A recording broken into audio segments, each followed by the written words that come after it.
Minota 30 service kabirarangiye. Ego. Barakoze na madamu genda mwicare. Umusomyi mwiza nansomere rwandiko Paulo yandikiye abakorinto rwa kabiri 13 no ku 11. Umusomyi mwiza namfashe.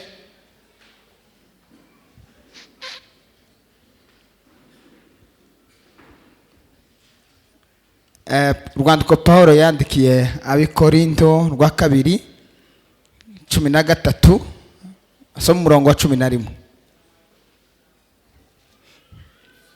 Yego. Ibisigaye bene data murabeho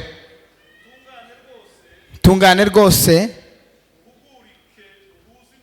muhugurike kandi muhuze imitima mubana amahoro Imana y'urukundo n'amahoro izabana namwe.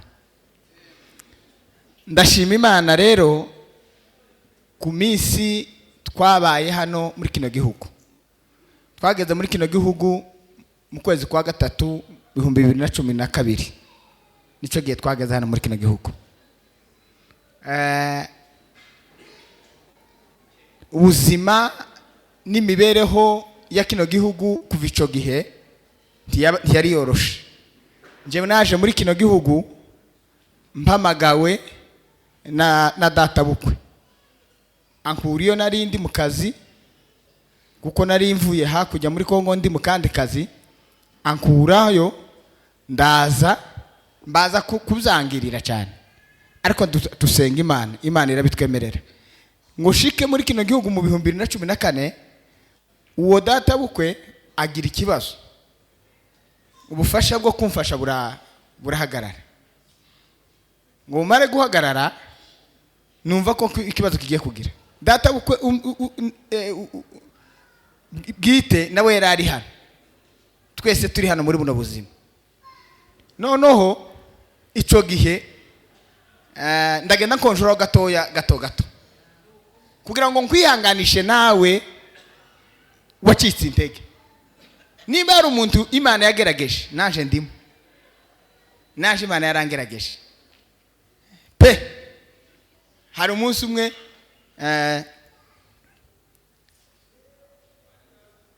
ndeka no ngo mari ico gihe ubuzima buragora turicara n'umudamu ndambwira ati ibibazo birakomeye hano. Ico gihe n'abacuruza bari bake cyane bari bakiri bake ibitenge byari bifite isoko biteye ubwoba ariko nanone nyine kuba afite umwete. Ndavuga ati reka nshaka igishoro ngenda shaka igishoro nja gucuruza. Umunsi wa mbere mpeka igikapu ndagenda no mu mujyi nirirwa mu mujyi habe n'umuntu numwe yambwira ngo ndakugurira ndataha. Umunsi wa kabiri ndasura kandi ndagenda ndazerera umujyi wose habe n'umuntu akambwira ngo rudi kesho si leo ndataha.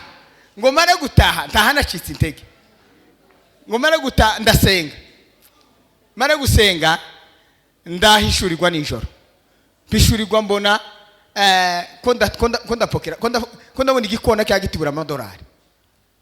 Harabona bibwiye barabizi ubwo buhamya ngo mare ngo buce umuntu umwe arampamagara muri Amerika ati ushake nabonye isoko y'ibitenge uzudodesha nzoza nkohereza amamodeli n'ibindi uzudodesha nkugira gute kugurishiriza. Ti sawa ndabikoze mbona amafaranga atarabaho nama ubuzima buba buragize gute.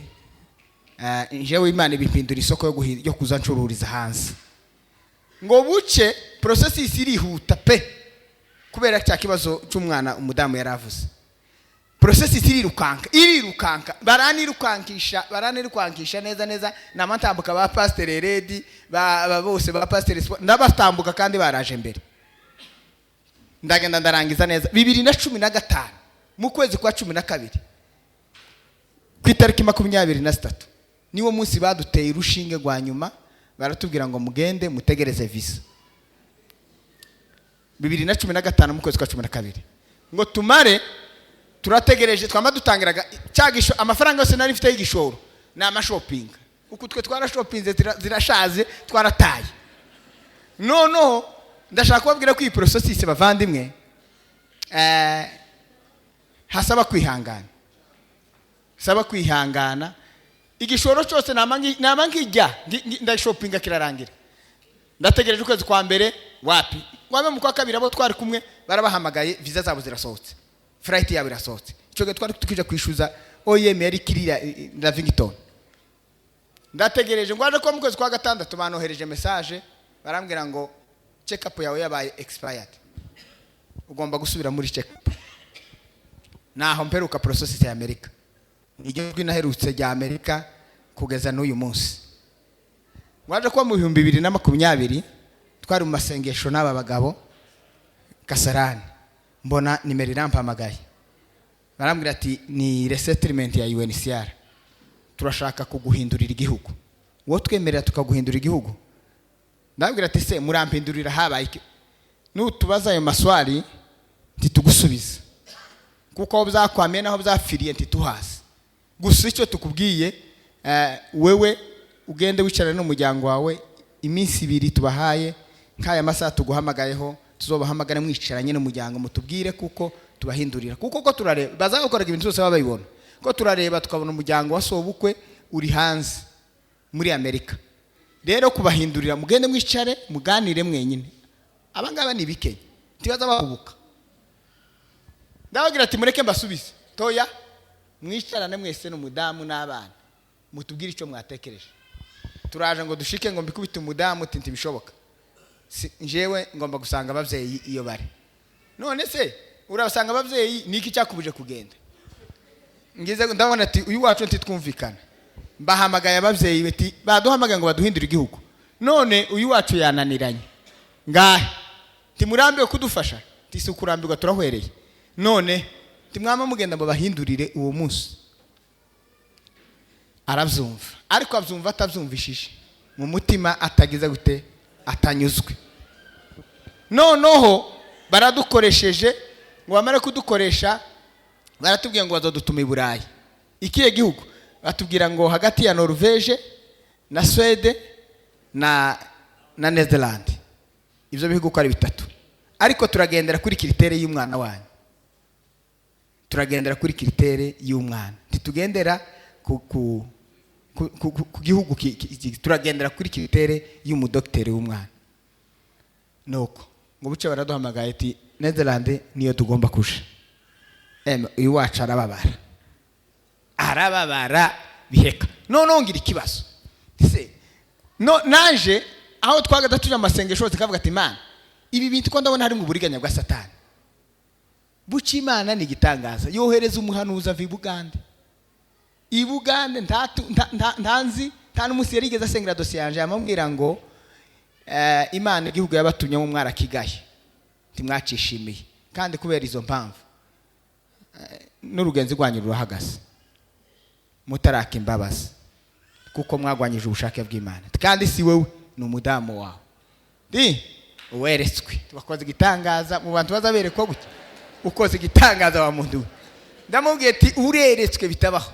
Ngahe ndamubwira ati umva makuru yamapfukama aho Mana mbabarira. None rero ndashima kuko tugiye umutima wiwe nawe unyuzwe. Ndashima rero njewe hano muri kano karere nakoze mu ngeri zose. Ngishika hano nakoreye umuryango w'abanyabyinshi mba president w'abanyabyinshi. Muri komite zatangiye hano muri kano karere nde mu muryango w'abanyabyinshi ni jewe. Ndawurema ngo bamare kuza ari banga benshi. Ndabagira ati mwakire. Ico gekera abayimbe bari batangiye kunkurura. Korera Siberi kana nabaye umuyobozi hano korana na munyamahoro nkunda abantu ari he. Nkunda abantu yari umwanditsi wacu. Yasohotse. Nkunda abantu yari umwanditsi wacu. Gilbert munyamahoro mukuru wa Sebaziga. Ariko ngombave nabaye n'umuresponsable muri tusa hano hepfo hano wa Nyando. Ntantu ntakoze njewe ntaho. Domaine zose nazikozemo. Ariko ngoshike mu Kiyumbi numva ndatibutse neza aho nakagombaga gukora. 2014 nibwo aba bavandimwe baduhamagaye turagenda ngo dushike tuja mu nama. dutangira umurimo w'ikiyumbi hano muri kano karere, bigoye bitumvikana mu bantu, ariko duhagara ku Imana yavuze. Mu bintu byafashije kandi nshaka kugira ngo mbwire abayumbe bagenzi baje bari muri hano, sinitaye kuri fanatisme y'abantu bashigikiye, sinanitaye kuri motivation y'abantu, sinanitaye ku by'umuryango wanje wambwiraga, nitaye ku Imana yagize gute yavuze n'umutwaro wari undimo, nibyo bintu nahaye agaciro. 2014 tugirana kibibazo na Shalom, n'umushimwe ne data yikoraho. Shalom hano yari iremereye ikomeye, niyo yari itiyoboye twese, yagiraga igitaramo cyiza cya gatanu kiremereye, igitaramo kitabaho, nico gitaramo cyabaga i Nairobi cyose. Ariko buce sinzi ukuntu Satani yagize gutya, igitaramo kirashira. Igitaramo kirashira, ngo kimara gushira tuja gusenga masayini, Imana yatubwira ngo dushire umunsi wa kabiri. Duhamagara abapastori turaza, Reverend Sironi n'umuhamya, Reverend Eredi n'umuhamya, turabwira ngo Imana yatubwiye ngo dufungure igitaramo cya kabiri. Ndashaka kubabwira igitaramo cya kabiri, mwebwe mwaje musanga kiriho. Kiriya gitaramo ni icy'Imana si icyacu. Kandi abayumbe muri hano, ni mugende muhagarare ku gitaramo Imana yavuze. Uko bizosa kose nuko bimeze kose, kiriya gitaramo ni Imana yagitanze. Kandi mu by'ukuri ndashima Imana kuko hamwe na komite nta munsi n'umwe inyungu za kino gitaramo cya kabiri twigeze tuziroza mu miryango yacu cyangwa ku muntu ku giti cye, habe n'umunsi n'umwe. Hano hari abahamya cyagaburiye, hari abo twishuriye amazu. Iyo myaka yose ntabwo cyanishuriye inzu, ndicyishuriye Major inzu, ndicyishuriye Tabara inzu, ndicyishuriye Bagazi inzu, ahubwo twatanze ibyacu. Ndashima Imana kuko tutagikoresheje ku nyungu zacu, ndabishimira Imana. Ndashima kuko ibyo twakoze byose ari ku nyungu za rusange. Intego yari imwe, intego yari ukuzana ubumwe mu matorero. Ndashima ko twabigezeho. Mu by'ukuri nta torero na rimwe ryovuga ngo ntirifitanye ubumwe n'abayumbi, hora mu muntu ku giti cye ku mpamvu ze bwite. Ariko abashumba turabubaha, ni ababyeyi bacu, nta jambo twokoze tutababwiye. Ndabashimira cyane, ndabishimira Imana, kandi Imana mu ijuru ibaho umugisha. Nanone kandi ndashima Imana yuko abayumbe batugira icyizere, turabayobora. Bijya muvuga ngo abantu ngo ntibatuyobotse, ngo ntibagize gute, nje sinabyitayeho. Hagazaho umunsi tuje mu masayi ninje n'uyu mugabo, twembi nje nabagaza tugiye gusengera akarere, nta kindi kibazo kitujanye, twembi nabagaza. Undi muntu wagaza twaga tujana rimwe na rimwe ni Rutaramiko, tukaba tugenda gusa tugiye gusengera akarere, nta kindi cyifuzo kitujanye, tukishura amatike yacu twembi babiri, tutitaye kuri ku mpamvu zo kuvuga ngo abandi bayumbe oya. Rero icyo mbasaba abayumbe rero ngiye kubabwira, twinjiwemwe n'umwuka w'amacakubiri mu kiyumbe. Uwo mwuka w'amacakubiri utumara imbaraga. Rero mwabayumbe mugende mugwanire ku mugozi umwe. Dusize ubuyobozi, Majoro niwe muyobozi na bagenzi be hano bazotegura amatora mufatikanije namwe. Mu matora tuzamura ama emotion, ariko mugende muzicare mutore ubuyobozi, kandi bwo muzotora muzomushigikire. Hari umuco twazanye mu ikanisa wacu wa Kinyamurenge, tugatora umuntu, haba no mu makomite y'imiryango bagatora umuntu, twarangiza gutora umuntu titumushigikire kandi ariko twamutoye. Wose umuco mwiza, muzicare uwo mwemezanye mukavuga ngo turamutoye, muzomushigikire kubera ko nimwe mwamutoye, kubera uyu muri muragoye. Ndashimira umudamu wanje cyane, mu by'ukuri ni umurimo ukomeye pe, kuko yabivuze. Ejo bundi naramubwiye tese tugiye kuja hanze, nawe genda usuke, ugende uri smart. Ahubwo yamubwira ngo agiye kwiyogoshesha. hari umuntu wari waje kumugendera inama nk'ishuti aramubwira ati yewe ndakujana ahantu muri salo nziza bagusuke ngiye kwarora yamagiraho kiragenda kwarora baramwogosha. Bishaka kuvuga ko ndamushimira cyane ntaza kangwa n'ibi ngo apana ntaza kangwa ne ayaye simfite ubwoba bwiwe habe n'abanyabyinshi nimushaka amafaranga muzamunyura muri uyu nguyu umuntu wese urushaka amafaranga azanyura muri uyu naje naramubwiye ngo ico nzo kwitura uriya mwana wacu ndihanganisha n'abandi bantu bafite abana bafite ibibazo hari abantu hano dusangiye ibibazo burya abantu muzamubana mukamenyana kubera ibibazo mufite imiryango hari imiryango iri hano ifite ibibazo ndabihanganisha mwihangane namwe muzogera kuri iyi ntambwe kuko hari icyo tugiye kuruhukaho kumesa kwa buri munsi pampasi ya buri munsi ibyo bizotworohera nidukenera kwaja mu kigo abazungu baratubwiye ngo bazomujana mu kigo naramubwiye ngo amafaranga yose yuriya mwana kuko hari umudamu uriyo waraduhamagara tubwira ngo ashima Imana kuko avuye muri Kenya nawe yari afite umwana umeze nk'uwacu yavuye hano muri Kenya tinararuhutse nari mfite igisebo nagazangira isoni zo kuja mu bandi bagore nagazangira isoni zo kuja mu bandi kubera ikintu usadere umuntu agatinya ku kandi atari waciteye tariko ubu nyine yamwohereje amafaranga $100 namubwiye ati nanje ico nzoguhemba amafaranga yiwe yuriya mwana yose kandi ni menshi ndabizi kuko Imana yaravuze ngo uriya mwana azombera umugisha kandi ambereye umugisha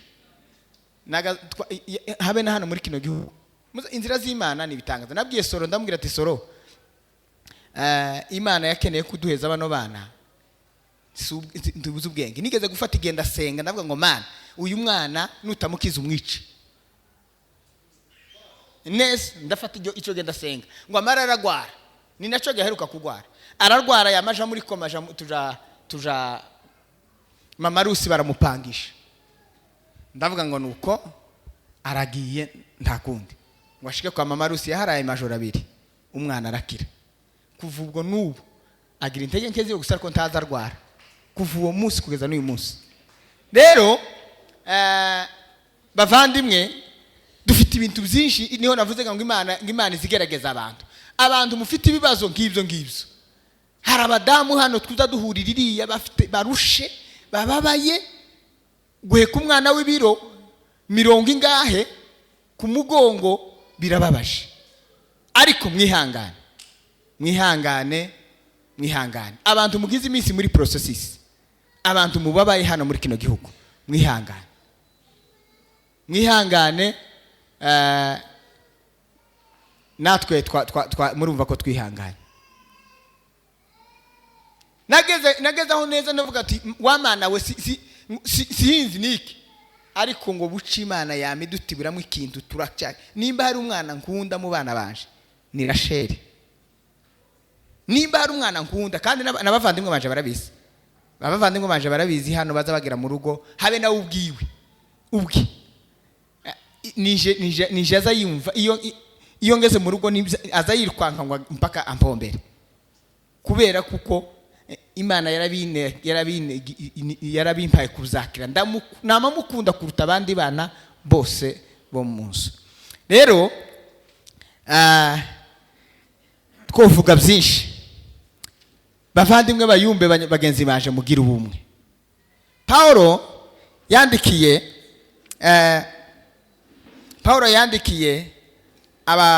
abakorinto ba kabiri Pastor Espoir na hasome 4 no kw'icumi no kw'icumi na kabiri twahamagariwe kugira ngo twamamaze intsinzi ya Yesu Kristo hari ibintu bimwe dushakira mu Imana kubera nkumva kuko nimba ntabonye amafaranga sinokorera Imana nimba ndi mu mahoro sinokorera Imana nimba ndi mu bibazo sinokorera Imana aya soma iryo jambo kugira ngo mbasezere muri iryo jambo dusoze tuza gukubita umukunga wa nyuma kuko iriya nta mikunga nzoza nibona bigoye nitawamisi nzakumbura igitaramo cya kabiri nzakumbura ibiterane birenze, ariko kandi randevu ni hehe?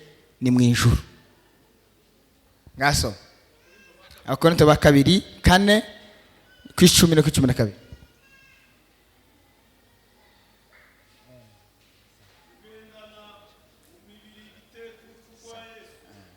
Tugendana urupfu iteka rwa Yesu, ubugingo bwa Yesu kugira ngo nabwo bugaragarire muri twe. Twebwe abazima dutangwa iteka ngo dupfe baduhora Yesu, kugira ngo ubugingo bwa Yesu nabwo bugaragarire mu mibiri yacu. 12 niho nshaka kugira. Ngiryo urupfu niko rukorera, iri jambo ryaranta, urupfu niko rukorera muri twe, naho muri mwe ubugingo. Rero hariya tugiye twe, iri niryo jambo tujanye. Twebwe tugiye gutanga ubugingo kubera urupfu rwa Kristo tugendana. Abandi babeho. Abazungu baraguye, iriya twatuja abazungu baraguye pe. Umuzungu yarambaje ngo uzokora iki? Ndamwira ati ndi umupastori. Arambwira ngo nta faranga uzobona. Ngo nta faranga uzobona, ngo kubera kuko amakanisa barayasohotse abantu bose asigayemo ibisaza, nta mafaranga uzobona. Ndamubwira ngo ni wewe nzobwiriza wa mbere, ngo nzasenga rimwe mu mwaka, ngo kuri Christmas gusa nico genza nsenga. Noneho sanga umurimo w'ubushumba twahawe si ikintu cyoroshe. Niho navuze ati sinobaga ngikwepse, taho nzokwepera nje wiyandaritse ku mugaragaro munambika koro pastorale azoshika nihishe nifunde zararangiye kama mbaya tutachapa injili. Rero tubasezeyeho protocol. Nimba bakiri hano twakoranye abana beza here kuri mudaherano bitangiye igitaramo cya kabiri. Umuntu mpambona cyane uzogira irungu cyane kuko twagaza tubana amasengesho kenshi ni bagaza niwe twagaza nandayizeye hano mu kabiri. Abo bantu kora batatu, abandi muza nkasanga, ariko aba bagabo bombi nyabuna namwe mugere sage. No hari ikintu abantu baza bibaza bakavuga ngo ese sage ngo mu turere twose nta handi haba sage, ni Kayole. Impamvu twashizeho iyi sage hano n'abayobozi bagiye bayobora ku mpamvu z'intambara twagiye tugira hano 2015 twigeze kugira intambara, turatukwa. Umunsi umwe hari umugabo w'umupastori Reverasirone arabizi, twakoze inama duhagara ku mahame y'ikiyumbi, ngo asohoka aravuga ngo natuserevera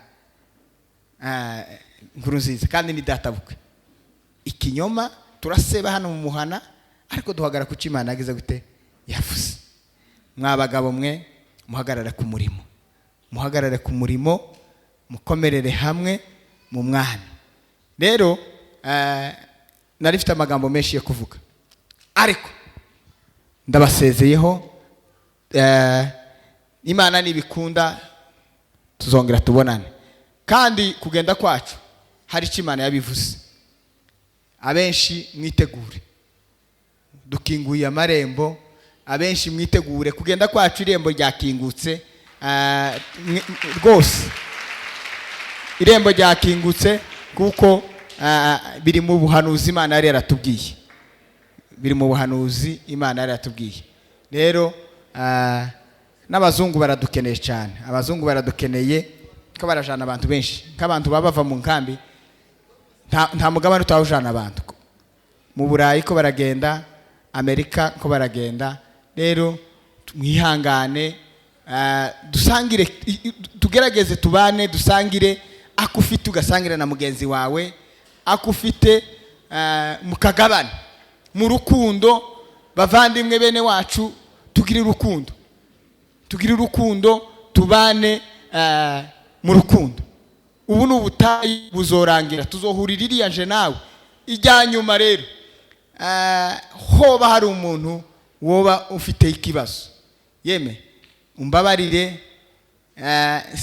ntusigare mu mutima wanje ntusigare mu mutima wawe nabi sigare mu mutima wawe neza nugira ikibazo uzompamagare naje ningira ikibazo zo guhamagara cyangwa se wonagera bakanagutuma niriye ukansangayo uzomvuge uzoze dusabane tubane kuko iriya ni mwirungu bene ryarindi rikomeye gusa nyine twebwe twagize amahigwe tumenyera hari hepfo mikunga si myinshi kaba bacu ninje uzotonda cyane ariko umudamu ndagisirimba sikishi ninje uzotonda kizontonda pe ariko kandi ndashimira executive twakoranye neza ndashimira umuyobozi wacu Imana iguhumugisha Imana iguhumugisha nimwe musigaye mu karere mukomeze kuki Imana yavuze kandi ndabizi kuko muzabitunganya neza hamwe n'Imana abayobozi bacu b'amakanisa Grace Tabernacle n'ikitorero ryanje twakoranye neza kandi turizera kuko hano aba nabagabo muzakorana neza pe muzakorana neza nta mpungenge gusa nibarangara satani akaguma akabanyura muri humye bizobagora ariko mufatane mu nda uke ku mugozi umwe kano karere tugira abayumbe benshi cyane kandi mwirinde ikintu cyo kuvuga ngo mwabayumbe mwe ukorera Imana mu nyungu zawe kandi kumpano wenda Imana yaguhaye kugira ngo isangize abandi mukirinde icyo kintu ni kibi pe niba Imana yaguhaye impano kugira ngo isangize abandi kandi n'uburyo igutunga izagutunge mu bwenge ariko reka kwikoresha nabi kuko ni umuvumo kuri wowe n'umuvumo kuba ari inyuma yawe ndasoje rero ndabasezeye hari abantu bari bifuje ifoto sinzi mwombabarira cameraman ari hehe yagiye